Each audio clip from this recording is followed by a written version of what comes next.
नमस्कार विद्यार्थी मित्रांनो, आजच्या या व्हिडिओमध्ये इयत्ता 7वीच्या दुसऱ्या भागातला जो चौथा पाठ आहे तो पाठ आपण अभ्यासणार आहोत. खूप सुंदर आणि वेगळ्या पद्धतीचा असा हा पाठ आहे. जेव्हा आपण तो पाठ प्रत्यक्ष शिकू त्यावेळेस तुम्हाला ते सर्व लक्षात येईलच. तर आता आपण थेट आपल्या पाठाला सुरुवात करूया. हा जो पाठ आहे हा आपल्या पुस्तकामध्ये पान नंबर 35वर दिलेला आहे. चौथा धडा आहे आणि या धड्याचं नाव आहे शब्द संपदा. तर बघा विद्यार्थी मित्रांनो, तुम्हाला या ठिकाणी त्या पाठातलं जे पान आहे ते पान या ठिकाणी तुम्हाला दिसतंय. पान नंबर 35वर हा पाठ आपल्याला दिलेला आहे आणि हा पाठ आज आपण अभ्यासणार आहोत. चौथा पाठ शब्द संपदा, पढ़ो समझो और लिखो. डॉक्टर सूर्यनारायण रणसुभे जी इसके लेखक है. यह एक निबंध के तौर पर दिया हुआ पाठ है और इस पाठ्य के माध्यम से हमें क्या सीखना है. देखो, प्रस्तुत निबंध के माध्यम से लेखक ने शब्दों की शक्ति को दिखाते हुए उनकी संपदा को बढ़ाने के लिए जागरूक किया है.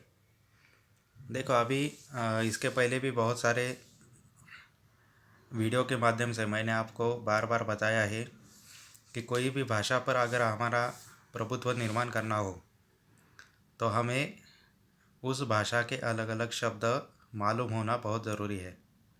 और यही कारण शायद यह पाठ दिया गया होगा, क्योंकि 5वीं कक्षा से हिंदी विषय की शुरुआत होती है. उसके बाद बच्चे अलग अलग शब्द समझने की कोशिश करते हैं. छठी कक्षा में अलग अलग प्रकार के मुहावरे हो, कहावतें हो, इनके बारे में बच्चों को समझ आती है. और 7वीं कक्षा में जो भाषा बच्चे सीखते हैं वह भाषा सीखने के लिए क्या क्या ज़रूरी होता है, वह भाषा किस प्रकार से तैयार होती है, भाषा में शब्दों का क्या महत्व होता है, इन सभी के बारे में बताने की कोशिश इस पाठ्य के माध्यम से, इस निबंध के माध्यम से की है.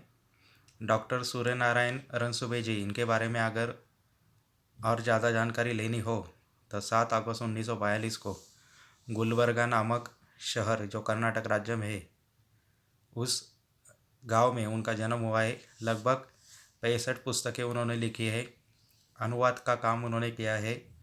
हिंदी साहित्य के और देश के विभाजन में उल्लेखनीय कामगिरी उन्होंने की हुई हमें दिखाई देती है. वह उत्कृष्ट लेखक है, प्राध्यापक है, अनुवादक है तथा समीक्षक के रूप में भी वह जाने जाते हैं. तो यह सारे बातों में मैं आपको आगे लेकर जाता हूँ अपने पाठ्य की ओर. देखो, पन्ना नंबर 35 पर एक सुंदर सा चित्र हमें दिखाई दे रहा है और इस निबंध के माध्यम से, इस पाठ्य के माध्यम से शब्दों का जो महत्व है वह महत्व हमें सीखना है. तो देखो बच्चों, शुरुआत में मैं पाठ्य की कुछ पंक्तियाँ पढ़ता हूँ. वैसे देखा जाए तो 2-2.5 पन्ने का यह बड़ा ऐसा निबंध है. तो हम हर एक पंक्ति लेकर उसको समझने की अगर कोशिश करें तो बहुत ज़्यादा समय का वीडियो यह तैयार होगा. इसलिए जो महत्वपूर्ण बातें इस पाठ्य के माध्यम से मैं जो बताने जा रहा हूँ वही आप लोग ध्यान से सुनिए, ताकि पूरे पाठ्य का, पूरे निबंध का आपको जो सारगर्भित अर्थ है वह अर्थ आपको समझ में आएगा. तो शुरुआत करते हैं. देखो, मैं पाठ्य की कुछ पंक्तियाँ पढ़ता हूँ, आप भी उस पंक्तियों पर ध्यान दें, उंगली रखें. जब यह वीडियो देखेंगे तब आपको आपकी किताब सामने रखना ज़रूरी है. आदिम अवस्था से आधुनिक मनुष्य तक की विकास यात्रा का रहस्य किसमें है? क्या इसका तुम्हें पता है? अधिकांश लोग इसका उत्तर देते हैं कि अन्य प्राणियों की तुलना में मनुष्य का विकसित मस्तिष्क इस पूरी प्रगति व संस्कृति के मूल में है. यह उत्तर अपूर्ण है. पूर्ण उत्तर यह है कि मनुष्य की प्रगति हुई वह इसलिए कि इस मस्तिष्क ने भाषा की खोज की. भाषा ही सभी प्रगति की जड़ में है. दुनिया की सभी ज्ञान शाखाओं का विकास हुआ भाषा के कारण. भाषा का अर्थ है सार्थक शब्दों का व्यवस्थित क्रम संयोजन। शब्दों का यह संसार बड़ा विचित्र है। शब्दों की ताकत की ओर हमारा ध्यान कभी नहीं जाता। शब्द ही मनुष्य को ज्ञान से जोड़ते हैं, शब्द ही मनुष्य को मनुष्य से जोड़ते हैं और शब्द ही मनुष्य को मनुष्य से तोड़ते हैं। विज्ञान की दृष्टि से तो अक्षर ध्वनि के चिन्ह है, वह निर्जीव है। मनुष्य ही उन्हें अर्थ देता है, जीवंत बनाता है। जब शब्द जीवंत हो जाते हैं तो फिर उनमें मनुष्य के विविध स्वभाव गुण आने लगते हैं। मनुष्य स्वभाव के जितने विभिन्न नमूने हैं उतने ही शब्दों के स्वभाव के नमूने हैं। जैसे कुछ लोग औरों को हंसाने का काम करते हैं, वैसे ही कुछ शब्द लोगों को हंसाते हैं। जैसे कुछ मनुष्य औरों को हमेशा तकलीफ देते हैं, वैसे कुछ शब्दों के उच्चारण मात्र सामने वाले व्यक्ति को व्यथित करते जाते हैं। तो देखो, शुरुआत में ही आप लोगों ने इस पाठ्य में देखा, जितनी भी पंक्तियाँ मैंने पढ़ी उससे आपको अंदाज़ा आ गया होगा कि एक भाषा अपने जीवन का एक महत्वपूर्ण हिस्सा बन गया है। बराबर है कि नहीं?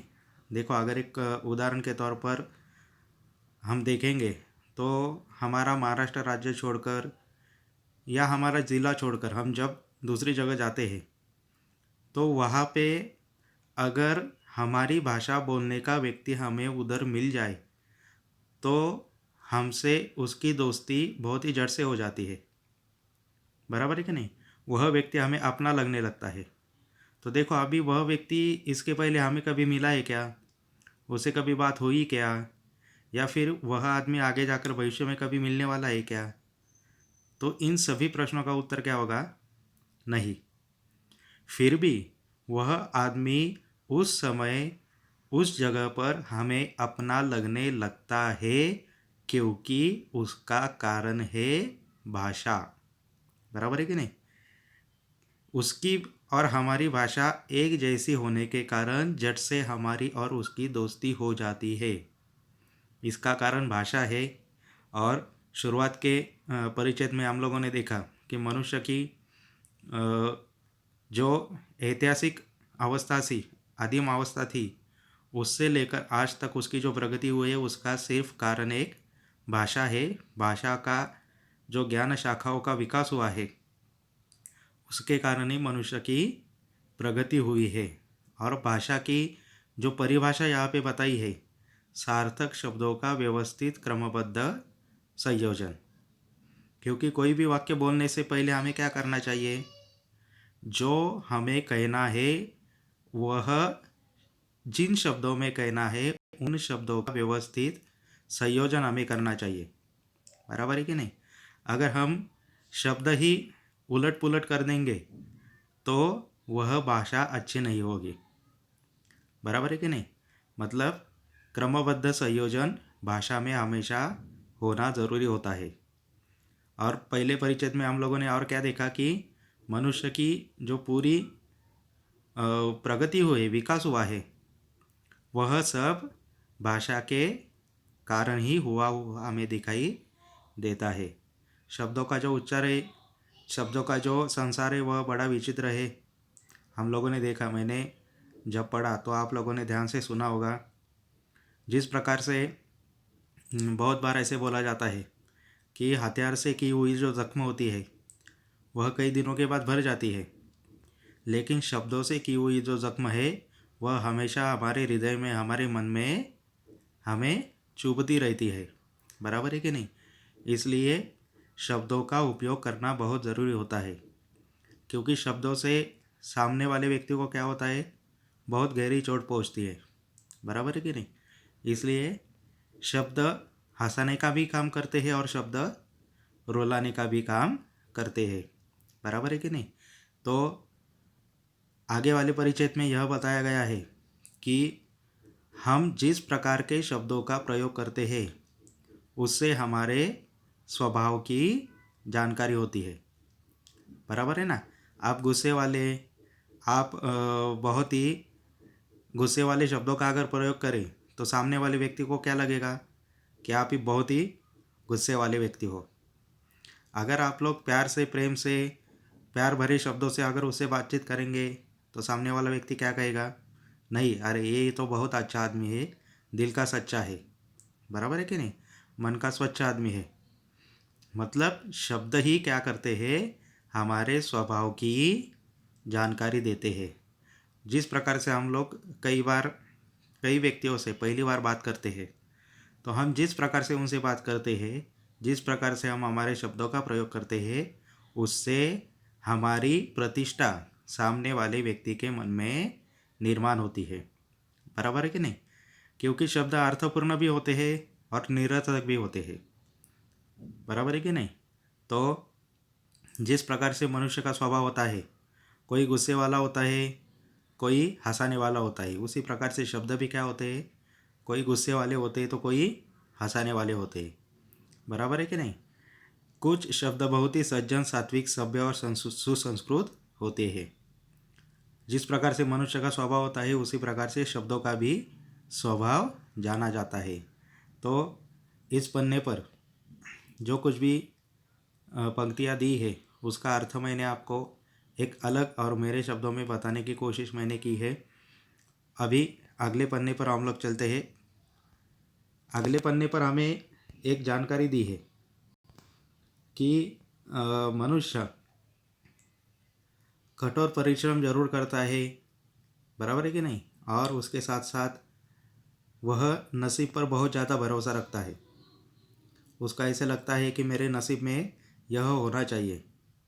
लेकिन जब हम कुछ भी काम करते हैं तो उसमें 90% जो सफलता हमें मिलती है, वह सफलता 90% परिश्रम की वजह से मिलती है और 5% बुद्धि और 5% सहयोग की ज़रूरत होती है। तो अपने जीवन में हम लोग ऐसे शब्द हैं जो निष्क्रिय करते हुए हमें दिखाई देते हैं। बहुत ज़्यादा नकारात्मक विचार करने वाले शब्द होते हैं। तो इन शब्दों को हमारे जीवन में हमारे मन से निकाल देना चाहिए। बराबर है कि नहीं। अगर हमारे मन में परिश्रम करने की तैयारी हो तो हमारे मन में नकारात्मक शब्द आने की कोशिश भी नहीं होनी चाहिए। तो देखो, अभी हम हिंदी भाषा के बारे में अगर बातचीत करें तो हिंदी भाषा भी एक अलग प्रकार से बनी है और इस भाषा में अरबी, फारसी, पोर्तुगीज़, संस्कृत, मराठी, अंग्रेज़ी, इस प्रकार के अलग अलग भाषाओं के शब्द उसमें लाए गए हैं। बराबर है ना। जो मूल हिंदी भाषा है उसमें भी हम लोग बहुत सारे शब्द जो दूसरी भाषा से लिए गए हैं। देखो, एक पंक्ति में पढ़ता हूँ, शब्दों का ऐसा ही स्वभाव होता है। विशेषकर अंग्रेजी भाषा के कई शब्द जिस किसी प्रदेश में गए हैं वहाँ की भाषा से घुल मिल गए हैं। बस, रेल, कार, रेडियो स्टेशन, यह जो शब्द है, यह शब्द हम लोग हिंदी भाषा में भी उसका प्रयोग करते हैं। लेकिन वह मूल शब्द क्या है, अंग्रेजी भाषा से लाए गए हैं। बराबर है कि नहीं। मतलब हिंदी भाषा में कुछ ऐसे शब्द हैं जो अलग अलग भाषाओं में से लिए गए हैं। आखिरी परिच्छेद में हम लोग देख सकते हैं। देखो, हिंदी में कुछ शब्द ऐसे भी पाए जाते हैं जो तो विभिन्न भाषाओं में से शब्दों के मेल है, अब वे हिंदी शब्द के ही बने हैं। जैसे हिंदी और संस्कृत से बना वर्षगांठ। अभी वर्ष शब्द हिंदी है और संस्कृत में गांठ शब्द है। वर्षगांठ यानी क्या, जन्मदिन। मांग पत्र, मांगना, मांग यह हिंदी शब्द है, पत्र यह संस्कृत शब्द है, मांग पत्र। बराबर है कि नहीं। हिंदी और अरबी फारसी भाषा से बना हुआ थानेदार, किताब घर, अंग्रेजी और संस्कृत से बना रेल यात्री, रेडियो तरंग, ऐसे बहुत सारे उदाहरण हम लोग देख सकते हैं। ऐसे बहुत सारे पंक्तियों पर हम लोग चर्चा कर सकते हैं। देखो, कोई भी भाषा जो होती है उस भाषा को दूसरी भाषा की मदद लेना बहुत ज़रूरी होता है। बराबर है कि नहीं। और कुछ शब्द ऐसे होते हैं जो हिंदी शब्द ही है और उसका भी दूसरी भाषा में प्रयोग किया हुआ हमें दिखाई देता है। तो इस प्रकार से हम लोग भी जिस प्रकार से अपनी भाषा बोलने की कोशिश करते हैं तो उसमें बहुत सारे शब्द ऐसे होते हैं जो दूसरी भाषा के होते हैं। बराबर है कि नहीं। लेकिन हम लोग उसका प्रयोग अपनी भाषा में करते हैं। जैसे मराठी में देखो, मराठी में हम लोग क्या करते कहते हैं की मराठीत रंग शब्द आहे, पण आपण रंग शब्द म्हणतच नाही, आपण काय म्हणतो कलर. पण कलर हा शब्द मराठी आहे का? नाही. तर कलर हा शब्द काय आहे? इंग्रजी आहे. परंतु तरीसुद्धा आपण त्याचा सर्रासपणे काय करत असतो?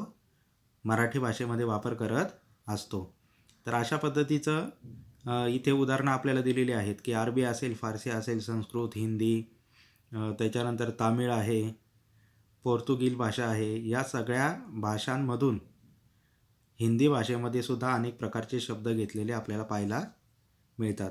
तर ही गोष्ट आपण या ठिकाणी प्रामुख्याने इथे समजून घेऊ शकतो. पुढच्या या निबंधाच्या शेवटच्या भागामध्ये काय दिलेलं आहे ते आपण पाहूया बघा. देखो, आखिरी वाले जो परिचय दे वह परिचय मैं सभी पढ़ता हो और उसके बाद में आपको इसके बारे में उसका अर्थ बताने की कोशिश करता हूँ. हमारे मुख से उच्चारित शब्द हमारे चरित्र, बुद्धिमत्ता, समझ और संस्कारों को दर्शाते हैं. इसलिए शब्दों के उच्चारण के पूर्व हमें सोचना चाहिए. कम से कम शब्दों में अर्थपूर्ण बोलना और लिखना एक कला है. देखो, यह जो 2 पंक्तियाँ मैंने पढ़ी वह बहुत ही महत्वपूर्ण है. जब हम कोई भी भाषा बोलते हैं, चाहे वह हमारी मातृभाषा हो, सामने वाला व्यक्ति जिस भाषा में बोल रहा है उस भाषा में अगर उसे संभाषण करना हो, या हमारे मन में चलने वाले विचार हमारी भाषा में दूसरों को बताना हो, यह सारी बातें, यह सारी कृतियाँ करते वक्त हमें क्या करना चाहिए? बहुत ही सोच समझ कर बोलना चाहिए. शब्दों का जो उच्चारण है, कौन सी जगह किस प्रकार का शब्द का उच्चारण करना है, किस प्रकार से उच्चारण करना है, इसके बारे में हमें सोचना बहुत ज़रूरी है. बराबर है कि नहीं?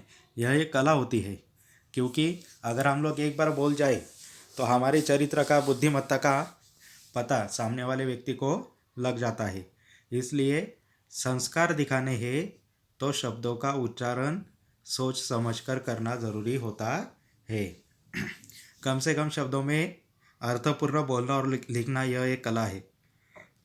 शुरुआत में ही मैंने आपको बताया कि बोलना लिखना अगर आना हो किसी भी भाषा का, तो उसके शब्दों का अर्थपूर्ण प्रयोग करना ज़रूरी होता है. इसका लेखन करना, उसका बोलना, इसलिए शब्दों की संपदा बहुत ज़्यादा होने की ज़रूरी है. यह कला विविध पुस्तकों से, वाचन से, परिश्रम से साध्य होती है. और कोई भी भाषा हमें सीखनी हो तो उस भाषा के अलग अलग पुस्तकों का हमें पठन करना चाहिए, उसके बारे में अथक परिश्रम करना चाहिए, तभी हमें वह भाषा आती है. कोई भी भाषा अगर हम लोग रात में सो जाए और सुबह उठने के बाद उसी भाषा में हम लोग फटाफट बोल सकें, ऐसे कभी भी नहीं होगा. बराबर है कि नहीं? मात्र एक गलत शब्द के उच्चारण से वर्षों की दोस्ती में दरार पड़ सकती है. देखो कि एकाध गलत शब्द हम लोग उच्चारण करें तो वह हमारा दोस्त हो, हमारे पड़ोस वाला हो, हमारे परिवार का कोई सदस्य हो, एक आध गलत शब्द से क्या हो सकती है? हमारे दोस्ती में, हमारे रिश्ते में दरार पड़ सकती है. अब किस समय किसके सामने किस प्रकार के शब्दों का प्रयोग करना चाहिए, यह अनुभव, मार्गदर्शन, वाचन और संस्कारों के द्वारा ही सीखा जाता है. सुंदर, उपयुक्त और अर्थमय शब्दों से जो वाक्य परीक्षा में लिखे जाते हैं, उस कारण ही अच्छी श्रेणी प्राप्त होती है. अनाप शनाप शब्दों का प्रयोग हमेशा हानिकारक होता है. तो किस समय, किस जगह और किस प्रकार के शब्दों का प्रयोग हमें करना चाहिए, इसका अनुभव हमें क्या होता है? उस भाषा में ज़्यादा से ज़्यादा पढ़ना लिखना होने के बाद ही उसका अनुभव हमें मिलता है. जिस प्रकार से हम लोग परीक्षा में उत्तर लिखते समय अर्थपूर्ण शब्दों में उसका उत्तर लिखते हैं, तभी हमें अच्छे गुण या अंक मिलते हैं. तो उसी प्रकार से भाषा का जो महत्व है, भाषा की जो प्रगल्भता है, वह हमें उसी कारण प्राप्त होती है. प्रत्येक व्यक्ति के पास स्वयं की शब्द संपदा होती है. इस शब्द संपदा को पढ़ने के लिए साहित्य के वाचन की ज़रूरी होती है. शब्दों के विभिन्न अर्थों को जानने के लिए शब्दकोश की भी ज़रूरत होती है.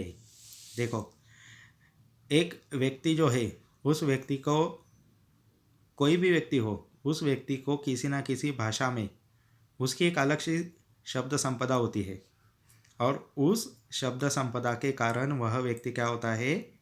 उस भाषा में माहिर समझा जाता है. तो शब्द संपदा को बढ़ाने के लिए साहित्य की वाचन की ज़रूरत होती है।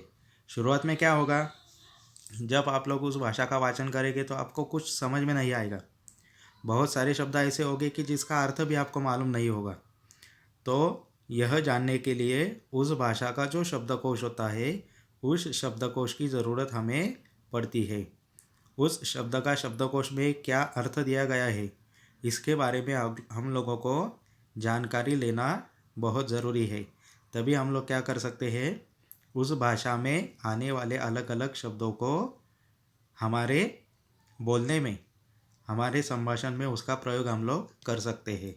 शब्दकोश का एक पन्ना रोज़ एकाग्रता से पढ़ोगे तो शब्द संपदा की शक्ति का पता चल जाएगा। कोई भी भाषा हो, अभी समझो हिंदी भाषा है, हिंदी भाषा का भी शब्दकोश होता है। उसमें अलग अलग शब्द जो है जिनका उच्चारण भी हमें नहीं आता, उच्चारण आने के बाद उसका अर्थ नहीं समझ में आता। तो अगर आपको हिंदी भाषा, अंग्रेजी भाषा, कोई भी भाषा सीखनी हो तो उस भाषा का शब्दकोश का एक एक पन्ना हमें पढ़ना बहुत ज़रूरी है। ऐसे नहीं है कि शब्दकोश पढ़ने से आपको भाषा आ जाएगी, ऐसा नहीं है। तो कम से कम हमें क्या करना चाहिए, उस भाषा में होने वाले साहित्य को हमें पढ़ना चाहिए और उसमें से जो न समझ आने वाले शब्द है उन शब्दों का हमें शब्दकोश से खोज कर उनका अर्थ पता कर लेना ज़रूरी है। तो इस प्रकार से अगर हम लोग शब्दकोश का प्रयोग करेंगे तो हमें शब्द संपदा की जो ताकत है, जो शक्ति है, वह शक्ति हमें पता चलेगी। तो अब तय करो कि अपनी शब्द संपदा बढ़ानी है। इसके लिए वाचन संस्कृति को बढ़ाओ, पढ़ना शुरू करो, तुम भी शब्द संपदा के मालिक हो जाओगे। देखो आखिरी वाली जो 2-3 पंक्तियाँ है, वह एक बहुत अच्छा संदेश हमें बहुत अच्छा संदेश हमें देते हुए दिखाई देते हैं। देखो, शब्द संपदा हमें बढ़ानी है। कोई भी एक भाषा में हमें माहिर होना बहुत ज़रूरी है, चाहे वो आपकी मातृभाषा हो, चाहे हिंदी भाषा हो, मतलब राष्ट्रीय भाषा हो, अंग्रेजी भाषा हो, जो भाषा आपको पसंद आए उसमें आपकी शब्द संपदा होना बहुत ज़रूरी है। और इसलिए हमें क्या करना चाहिए, अपनी जो वाचन की संस्कृति है, इस वाचन संस्कृति को बढ़ाना बहुत ज़रूरी है। तो आज से हम भी एक प्रतिज्ञा करते हैं कि आज मैं भी मेरे पसंदीदा भाषा में होने वाले कोई भी किताब हो, चाहे वह समाचार पत्र हो, चाहे वो एक आध निबंध का पन्ना हो, चाहे मोबाइल पर आने वाली, नेट पर आने वाली या अंतर्जाल पर आने वाली एक आध कोई भी पंक्ति हो, वह मैं पढ़ूँगा ही पढ़ूँगा।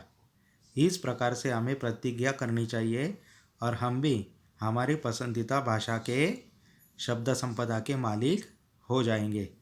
तो इस प्रकार से डॉक्टर सूर्यनारायण रणसुभे जी ने एक बहुत ही अलग प्रकार का यह निबंध हमें दिया है कि जिस भाषा से हम सर्वगुण संपन्न हो सकते हैं, भाषा का हमें किस प्रकार से अध्ययन करना चाहिए, किस प्रकार से अभ्यास करना चाहिए, इसके बारे में बहुत अच्छी तरह से यह जानकारी इस पाठ्य के माध्यम से हमें दिखाई हुई देती है। तो इस पाठ्य पर आधारित जो गृह कार्य है, वह गृह कार्य मैं आपको बताता हूँ। देखो पन्ना नंबर,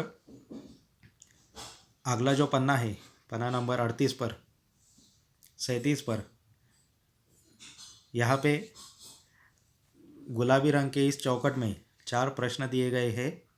3-4 वाक्य में उत्तर लिखो और दूसरा, तीसरा और चौथा, यह जो चारों प्रश्न है वह चारों प्रश्न आपको आपके गृह कार्य में लिखना है।